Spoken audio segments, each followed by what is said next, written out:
This is the House of Hockey podcast on the Hockey Podcast Network. Hockey is more than a game, it's a lifestyle. It's you, the diehard supportive fans, your favorite players who are on the team you cheer for, and the organization who supports them. The companies that make your gear, bags, and beer league sweaters. The hockey moms and hockey dads, and everything else that makes this House of Hockey your home. Come on in. I'm Breezy. And I'm Rae Rae. And this is our house.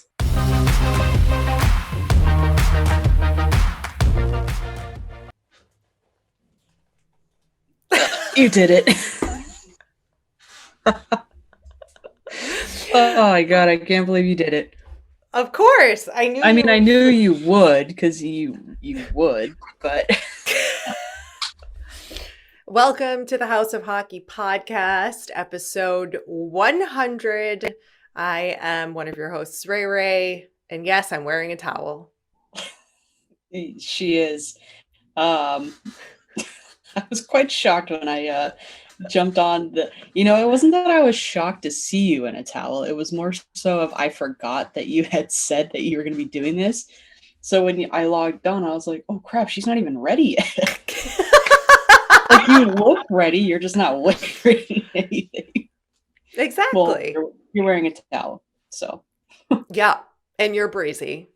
Yes, yes, what you said.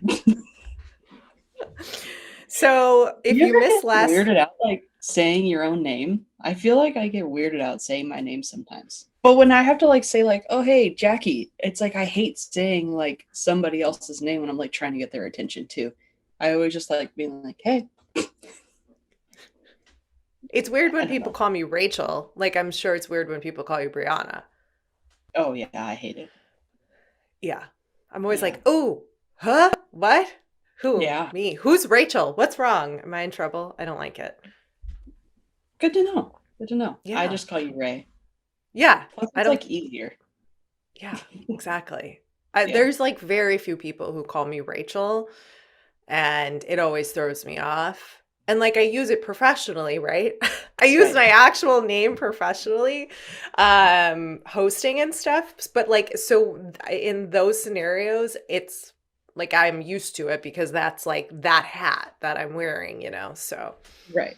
That makes sense. Sense. It's fine. But anyway, so I'm wearing a towel in this recording. So if you're not watching on video, be sure to check our social media or go watch it on YouTube on the weekend. But this was in solidarity for women breaking barriers in locker rooms and being able to go into men's locker rooms and do interviews with men in their towels or lack thereof clothing. And I was like, there's such a double standard with women. Like if a woman was in a towel doing an interview and trying to be professional, right, it wouldn't be taken serious and it would be sexualized. And so I'm trying to break those gender stereotypes. And I'm doing this entire episode in a towel. It's going fine so far. I mean, I don't feel offended whatsoever. I'm just talking to you. And laughing at me because I'm so ridiculous that I would do this. But I feel fine. I mean, I don't know. I guess I'm just used to this world of like in hosting and acting, like you're changing clothes a lot and there's other people around, and I am very comfortable with it. I know some people like are not, but so I'm fine. But will everybody listening take me seriously when I start talking about things and get how I get, and they're looking at me in a towel? I think that will be everybody's challenge this week. Maybe, but you also got to realize that there's trolls online and they'll do anything to say anything. So I don't know. Speaking of trolls, we've been getting trolled a little bit on the TikTok. Oh so no! Tell me. No, it's nothing like it's something. It's just like stupid stuff. Like they'll be like making fun of like some things that like we'll be talking about, and it's like it's conversation. You can't be serious that you think we're being serious about these certain things. Or like someone else was like, I posted a clip of you the other day. Well, it was of Stammer at the being Oh yeah, cold, the right? cold. And like the way that the video had cut based off of what I felt like needed to be cut at, it ended on you being like, and I was like, and everyone was like, and I was like, what? And I was like, well, go to IG and figure it out. And everyone's like, no, why? Why would I do that? It's like, come on, guys. Or listen to the episode. Like, do you not realize this is a podcast and we're just like playing a little clip for you here on social media? Like, Yeah. it's not a social media show, but Social okay. media, it's funny. I get a kick out of doing it and just like laughing at people. But no, man. I got a lot of comments about the players being cold video as Yeah. well. Like, Yeah. hot button issue amongst athletes that play hockey for sure. I stand by my statement, but you know. I mean, yeah, I guess I could see both sides, and then it's a very me comment to make. So, Exactly. So, we have a couple of headlines to talk about, and then I want to get your thoughts since it's the 100th episode of like your most memorable or funniest story from one of our guests. Because we've done like, I can't believe we've done 100 episodes, first of all. And yeah. then to think back on all the people we have had the opportunity to talk to and get to know here has just been incredible. We've covered so many bases within this sport, like all the positions, right? And special teams, front office, back office, coaches, like the works, which I really think is interesting. And I think our listeners and fans and followers appreciate the different types of conversations we have here. But so think on that while we're talking through some of the two big stories. First of all, I just think all the players are still super hungover from All-Star break, whether they were in Vegas or on vacation. The struggle bus is real this week with games. Like there has not been anything very exciting aside from No. like Marchie being suspended for 6 games for being Marchand and like punching the goalie and just being like that whole thing was so weird. Like, what are you Yeah. doing? I Like, don't know. I don't understand. Like, I mean, I guess that's the point. You're not supposed to understand Brad Marchand. Like, you're not supposed to get why he does any of the things he does. Like, why does he lick people and why does he punch goalies in the helmet? I don't know. I don't get it. I think it was Yeah, I don't get it either. I like don't get a lot of things though, so I'm just like, I don't know. I'm very entertaining today, by the way. I have nothing to say. Well, it's Super Bowl Sunday. We're recording this. Breezy has been busy cooking because she got a catering job for her barbecue business. So Yeah. she has a lot on her mind. But we're gonna Sorry. we're gonna hone her in here. But like, so that happened, and then Marcus Foligno also got suspended for Right. 2 games. So I don't know. Did they not have enough fun on their All-Star breaks? Like what's going on? There's been And some something, coaching changes too. yeah, So yeah. something came through my phone this morning that said Austin Watson also got suspended, banned 2 games for interference on Bruins defenseman Jack. I can't say his freaking last name. That's Akan. okay. Everyone's getting suspended. Why? Yeah. I Why? think I think the league has to do it to set a precedent of like we are not going to stand for this kind of behavior, and like those rules though are so subjective, like Right. you know, Jack Hughes throwing his stick into the stands after he scores a goal, fine. Yeah. Nothing wrong with that. No suspension. League loves it. Fans love it. It's great. Right. But Marchand punching a goalie, 6 game suspension. Like, is that because he's a repeat offender? Is it because he's like, uh, they have to make it so he doesn't want to do stuff like that again, right? Like that's the only thing they have is suspension, is that kind of punishment and fines to keep the Right. players in some sort of order, right? So to Mhm. speak, where like what else? You can't give him 1 game that doesn't teach him a lesson, right? I mean, if that's what the league is trying to do is to police this kind of behavior, you know? Yeah, I it also though gets to the point where they do it so much that like a fine and a suspension doesn't mean anything because they just start laughing at it. I mean, look at Tom Wilson, right? Like, I think I sent you the clip of him, and he goes, Yeah. "Watch, a good thing they didn't say my name because I'd be getting booed." Okay, they said his name, he got booed, he started laughing. I mean, but the look on his face, I was like, he just wants to be liked, but he doesn't play like he wants to be liked. Um, so I don't know. I just think that even suspensions at this time for people who are used to being getting suspended or being fined is like a slap on the wrist. It's like, what are you Hmm. supposed to do? But what else? There's nothing else to do. And at the end of the day, it's they're getting suspended for a reason because they put another player in danger. No Right. one wants to see anybody get hit or hurt, but it's like, what do you? What other punishment is there?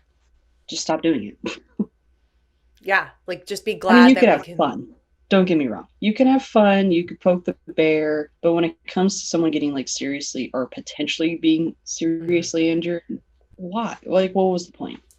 Yeah, I agree. And I don't think that's ever really their intention. I don't think in today's Right. league that like any players really go out there with the intention of wanting to hurt, like seriously hurt another player. I mean, I'm sure there's Hmm. a few because, you know, like it's Right. just kind of how it is, but Yeah.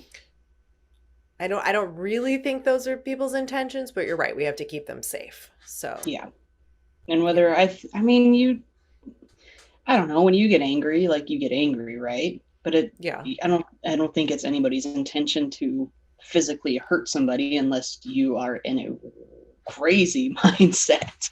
Yeah. Um, but I think sometimes you can get things a little out of control. I mean, when I've gotten angry before, and I'll slam my hand down or slam like a pin down, and it's like that wasn't good enough. Like let me do it again, and it's like so I don't know. That didn't make any sense. I mean, could you imagine if you got suspended from your job because you threw a pen down and it like they were like, that is unnecessary roughness outside of our code of conduct, Breezy. You're out for 6 days, no pay. Like, Gosh, I do it almost every day. I just wouldn't even come to work. I know.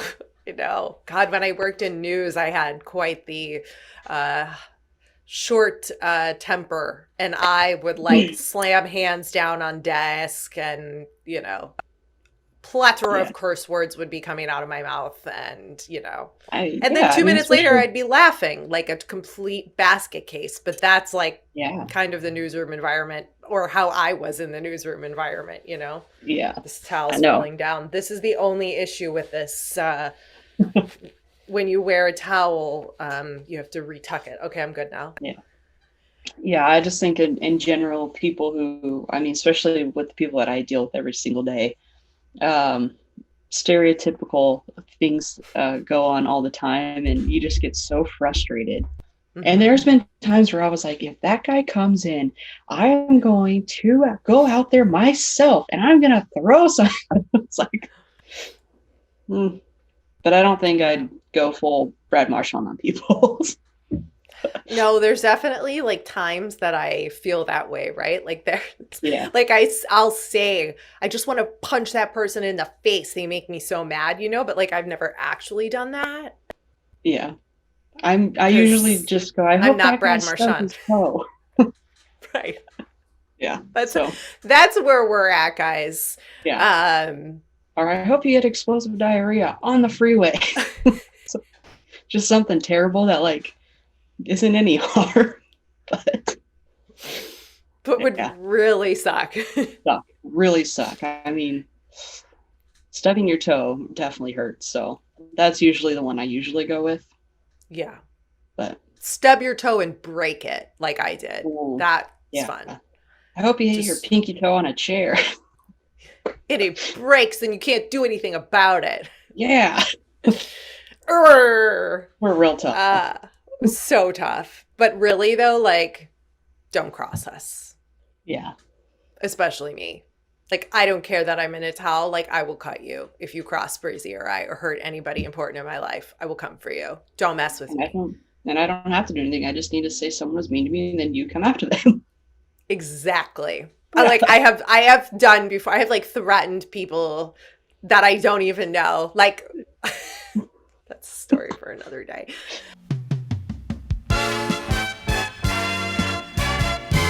This week's episode of the House of Hockey podcast is brought to you by Hoops Fans, the latest offer from DraftKings Sportsbook, an official sports betting partner of the NBA, is too good to pass up. I'm talking between the legs 360 windmill good. New customers can bet just $1 on any team and get $150 in free bets if they win. It's that simple. If Sportsbook isn't available in your state yet, you can still take your shot at a big payday.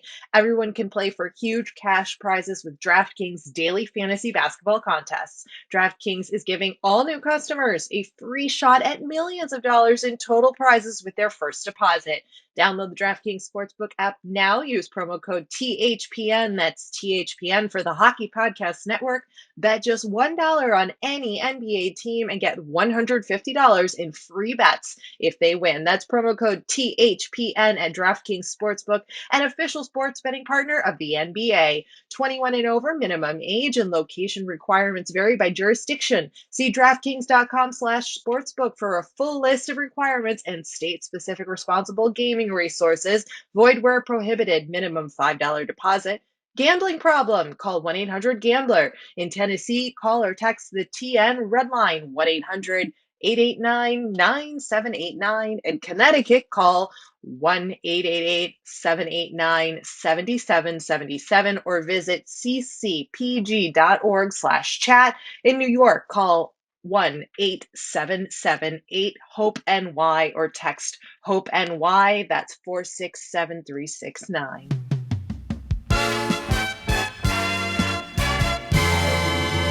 Let's talk about the Yotes. Okay, let's talk about it. This is sort of sad what's happening. I gotta be honest. After I read and did some digging, so the Coyotes had to move out of the arena that they're playing in now. Their lease with the building ended. They've been, wanting to move to a different part of the Phoenix area. They haven't found anything, but they needed a home for next season. And they have reached an agreement with Arizona State arena in Tempe. And they're going to pay, the organization is going to pay $20 million to make upgrades to the, guess how many people can sit there? 5,000 seat arena. We're now in like the ECHL arena for the NHL team of the Arizona Coyotes. I don't know how Gary Bettman is allowing that to happen. The arena is going to be ready by fall. And here's this laundry list of renovations that the Yotes have to do this to spend the $20 million to make this an NHL quality amenities, like a standard building. So they're building a 2-story annex building that's going to allow for dressing rooms, training areas, equipment rooms, nutrition stations, coaches' workrooms, team storage areas, fitness areas, ice plant equipment, broadcasting infrastructure, dasher boards, media, and medical service. Oh, wait, there's more. Analytics and replay capabilities. All with the hopes to build or find a permanent home in Tempe by the 2025 season. Yikes. If you play for the Yotes and this is your future, I don't know if I'd be super happy about it. Like, I'm now going back to playing in front of 5,000 people in a college building where they have to make all this other stuff with a limited space. It's not going to be like what they're used to. I mean, I don't know what the like inside at Gila River Arena is like, because I haven't been, but like, Jesus. I mean, And it's 2022. So they have to yeah. do this for 3 years. 3 years they're playing in front of 5,000 fans. I mean, I know we have talked to players who are in the ECHL and the AHL and the FPHL and all of that. Um, but and that they do say there is something special about playing in front of like a packed arena with 5,000 fans who are like truly diehard, and it's a different energy. But like, how is Gary letting this happen in the NHL right now? Yeah, I mean that's a little crazy, but I guess you have to do what you have to do, until you could find it. But I think that they're going to need to do some serious watch parties and marketing, implementations or whatever. But I mean, you got to figure they've got good weather pretty much year round in Arizona, especially during this time of the season. You might have some wind and whatnot, but if they're able to even have like a crowd, like you spend money and you have like, you're selling tickets because you got to figure ticket sales are going to go down. So they got to make up the revenue Yeah, somewhere. So they're going to have, some watch parties every single game day, but who right? you want to go to a watch party? No, I want to go to the game. I don't want to go to Unless a you have watch an party. opportunity to win things without having to necessarily pay. Are they going to do like a jersey giveaway every single game or something like that where they have to make it worthwhile for the fans? Because I mean, there are fans. There's more than 5,000 fans of the Arizona Coyotes Yeah, that will be attending games. I mean, I know this it's is a running joke that there's more, seats, whatever, but there are a lot of fans in Arizona. So what are they going to do? I mean, I it's got to be financial, but I can't even imagine that this deal is at all helping them. And how much debt is that organization going to be in, especially with the COVID seasons? And then now this, like, this is how do you, what is their like P&L look like? Like, what, like, how is this even happening? Are there players? It's quite scary to be playing for that team right now when if you look at how the teams make money, it's on butts and seats. And now you've only got 5,000. You can't charge double the ticket price now. Like, no fan is going to pay $200 to sit in the arena. If, like, that's not fair. You can't do that. What do you do? How do you handle season ticket holders? Like, they have quite the uphill battle with this. Like, this is a Yeah, struggle for that organization. And that's I crazy. mean, I don't think this is going to be the end of what we hear about what's happening with them. I mean, I Yeah. know they want to stay in Arizona, but like, how do you drop the ball on this like this and end up in this situation? Like, how did the league let this happen? Like, I got a lot of I got a lot of questions that we don't have answers to, and I don't think Yeah. we will for a Well, while. that's tough. I mean, I think that they should move the team, keep it in Arizona, but maybe move it more towards the border of Nevada. Um, Havasu could be kind of cool because it's something that's unlike anything else, and it's still a fairly easy drive to get up to Vegas. That'd be quite the. I mean, it's already a rivalry, but it could be even more. And it'd just be kind of cool to be able to do because you got to figure you go to Havasu in the summertime, right? What's Right. there to do in the wintertime other than riding dirt toys? You could Hockey. have a killer hockey team. It's a place that people want to live.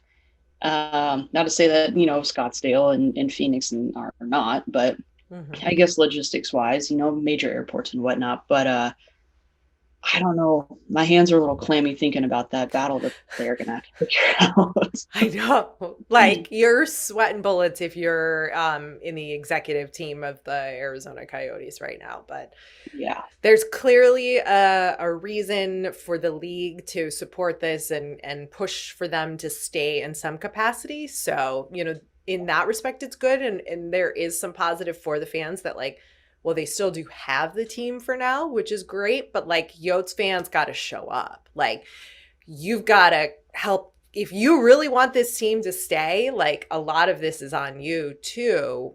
yeah. I mean, obviously the organization hasn't really been supporting you or listening to you maybe as a fan, but you know, Well, that's long not uncommon that organizations don't listen to their fans, but that's another story.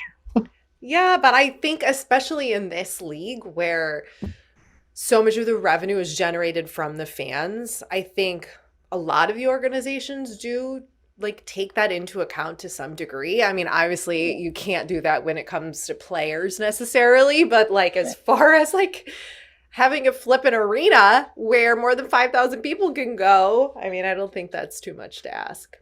Oh, yikes. Yikes, exactly. Yikes. Um, Yeah, yeah. speaking of women doing great things in the league, and not just me wearing a towel on this podcast.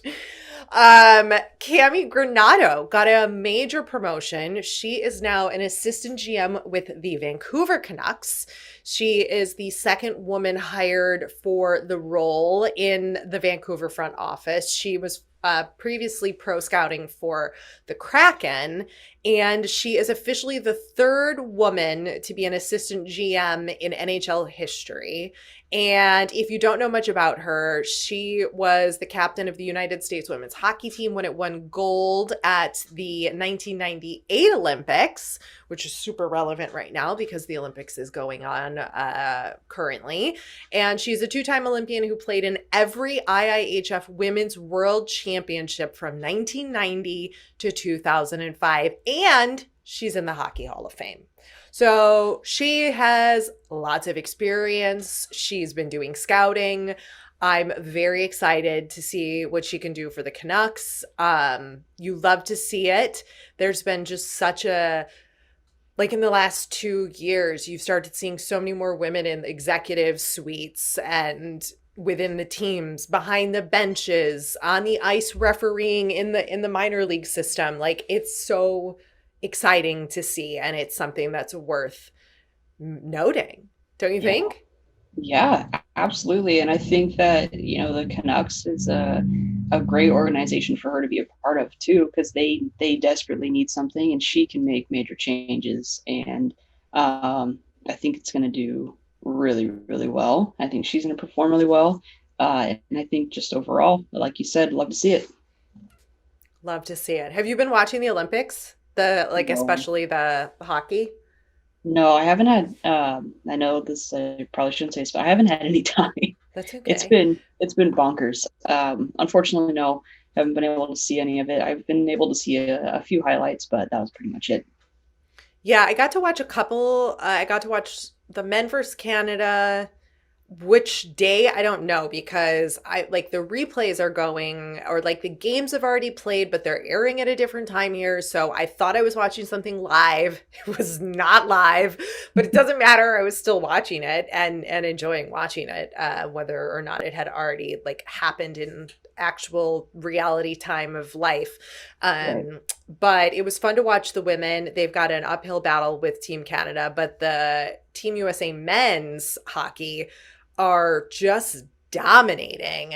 Yeah. And I forget the statistic I read, but they beat Team Canada for the first time in like many, many years in the Olympics. So definitely something to tune into if you all can go support all hockey, even though our NHL boys are not over there, you know. Right. Exactly. Okay, And hit me with your top. Oh, did you have something else? now I was just gonna say, and my favorite story I've heard. This is tough. This is real tough. Um, we've talked to so many people. I'm like trying to like replay everyone that's talked like that we've talked to. Um, I don't know. I really don't know. I mean, you got to go. Cam Connor had some pretty good ones. Um, gosh, I don't know. I honestly, I have no idea. I think who had us laughing the most?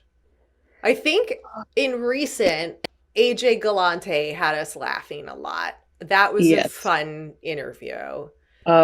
Colin Um Mulvey had us laughing a lot too. I kind of oh, get yes. it often, being overseas in his little smart car that he Yes. was in. um, yeah, Colin was episode 33. He had to escape what country again? Germany, I think it was. Germany. Yeah, he had to flee Germany, I think, because of Yeah, like contracts with the team.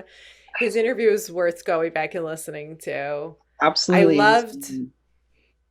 um I loved hearing Stormy Bonantoni's interview. At the time, she was the rinkside reporter for the Vegas Golden Knights.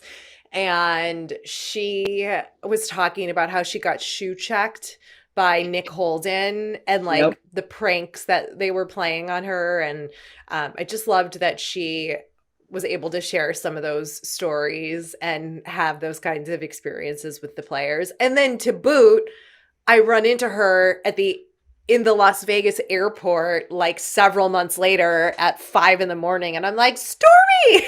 She's like, who is this stranger talking to me at 5 in the morning? But she was so kind, and it was so that was really memorable for me, I guess. Yeah.